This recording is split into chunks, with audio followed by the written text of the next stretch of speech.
Il y a plus que ce que tu as déjà expérimenté. Il y a plus que ce que tu as déjà fait. Dieu est capable de faire au travers de toi ce que tu n'as jamais imaginé. Le monde n'a pas encore vu ce que Dieu peut faire au travers d'un homme qui s'abandonne totalement à lui. Et Dieu veut le faire.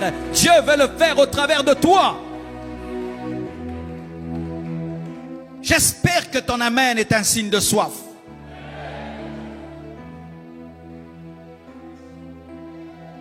Je veux Dieu, je veux Dieu, je veux ces choses. Je veux une vie remplie de Dieu. Je veux une église remplie de Dieu. Je veux une maison remplie de Dieu. Je veux prêcher des messages remplis de Dieu. Je veux chanter des chansons remplies de Dieu.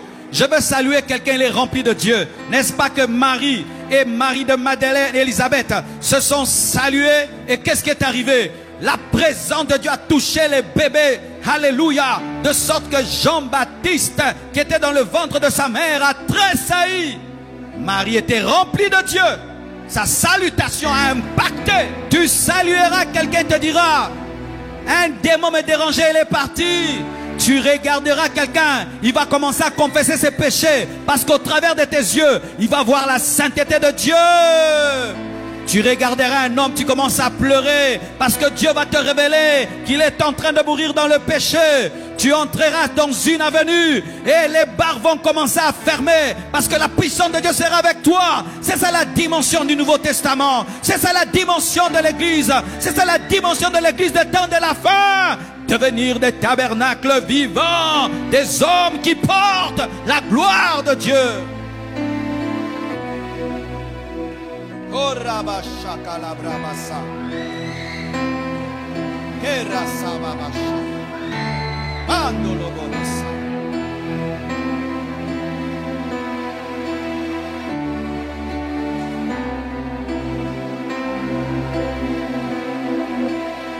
Mes frères, rien ne peut remplir ton cœur si ce n'est la présence de Dieu. Tu peux avoir des maisons, ça ne remplit pas le cœur. Tu peux avoir des voitures, ça ne remplit pas les cœurs. Tu peux avoir 100 chaussures, ça ne remplit pas les cœurs. Tu peux avoir tous les voyages, ça ne remplit pas les cœurs. Le cœur de l'homme ne peut être rempli que par la présence de Dieu. Tu peux tout avoir, mais si tu n'as pas Dieu, tu n'as rien.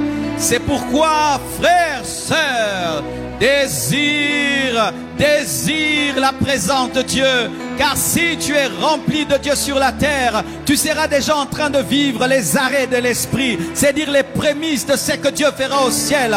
Les hommes remplis de Dieu sur la terre sont déjà des prophéties de notre vie au ciel. Ils sont déjà la prophétie de la nouvelle Jérusalem céleste. Ils sont déjà la prophétie de ce que Dieu fera. Laisse-toi remplir par la présence de Dieu. Un réveil est en train d'arriver, Marcelo. Garde ce message. Garde ce message. Garde ce message. Un réveil est en route et tu ne peux imaginer. J'entends les bruits de la pluie. J'entends les bruits de la pluie. Je vois l'église se remplir même à 12 heures. Des hommes qui viennent prier avant le culte. Je vois l'église pleine même après le culte. Des hommes qui refusent de rentrer à la maison parce que ce qu'ils sont en train de vivre est tellement profond qu'ils ne peuvent s'arrêter. Je vois des gens qui rentrent à la maison et ils sont touchés par la puissance de Dieu et on les ramène à l'église remplis du Saint-Esprit, baptisés dans le Saint-Esprit. Je vois des gens baptisés du Saint-Esprit dans leur sommeil, baptisés du Saint-Esprit dans leur sommeil. Je vois des personnes baptisées de l'Esprit qui pendant 3 jours, 4 jours ne savent plus parler français, ne savent plus parler anglais et qui ne parlent qu'en langue pendant 3 jours, 4 jours. Je le vois et je l'annonce et tu le verras.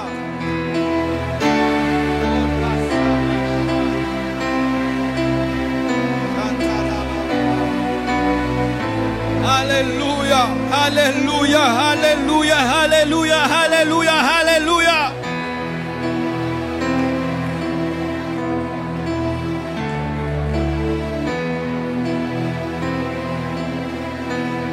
Alléluia. Et mes frères, nous avons prêché sur l'onction, mais sachez que la présence de Dieu est plus que l'onction. La présence de Dieu est plus que l'onction. L'Église a placé l'onction au-dessus de la présence de Dieu, alors que c'est la présence de Dieu qui amène la puissance de Dieu. Il faut que Dieu soit pour que sa puissance se manifeste. Et donc, sa présence est plus importante que sa puissance. Mais là où se trouve sa présence, il y a toujours sa puissance. Là où se trouve sa présence, il y a toujours sa puissance. Dieu ne peut pas être dans un endroit sans que sa puissance n'y soit. Dieu ne peut pas être dans un endroit sans y amener sa sainteté. Dieu ne peut pas être dans un endroit sans y amener sa gloire. Dieu ne peut pas être dans un endroit sans y amener son onction, mais d'abord sa présence. Vous qui cherchez l'onction, cultivez l'intimité avec Jésus. Cultivez l'intimité avec le Saint-Esprit. Désirez la présence de Dieu plus que tout. L'onction ne sera qu'une conséquence. Et des fois même, tu ne vas pas demander l'onction, mais tu vas te retrouver, tu as l'onction. Car si tu vas embrasser quelqu'un qui est rempli d'huile, même si tu ne demandes pas l'huile, l'huile va rester sur toi. Et si tu vas embrasser le Seigneur, même si tu ne demandes pas la puissance de Dieu va entrer en toi, parce qu'il est plein de puissance. Aimer l'onction sans aimer la présence de Dieu est une idolâtrie. Aimer l'onction sans aimer la présence de Dieu est une idolâtrie. Aimer la puissance de Dieu sans aimer la présence de Dieu est une idolâtrie. Tu ne pourras jamais conserver la puissance de Dieu en dehors de la présence de Dieu. Tu ne pourras jamais conserver la puissance de Dieu en dehors de la présence de Dieu. Et si pour toi la présence de Dieu est prioritaire par rapport à la puissance de Dieu, tu conserveras toujours la puissance de Dieu.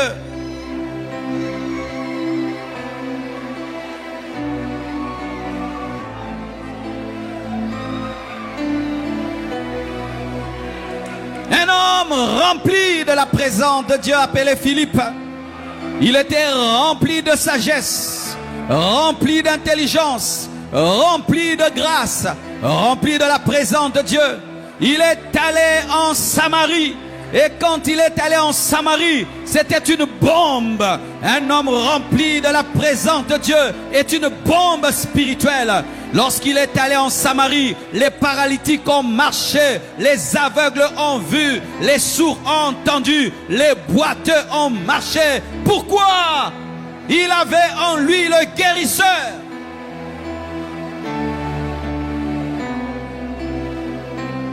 Le Seigneur veut te remplir afin de faire de toi sa bombe spirituelle. De la même manière que Samson allumait le feu et le mettait sur les queues de 2 renards et les lançait dans le champ des Philistins, le Seigneur veut te remplir de sa présence et t'envoyer conquérir le monde, influencer la terre, laisser les traces de sa puissance, de sa parole et de son évangile. Nous sommes au temps de la fin. Nous sommes au temps de la fin. Et le Seigneur est en train de préparer son Église. Et cette préparation ne se fera que dans sa présence. S'il agit de la sorte pour ouvrir l'Église, il agira de même pour enlever l'Église. L'Église est née dans la présence de Dieu. Et l'Église ne peut finir que dans la présence de Dieu.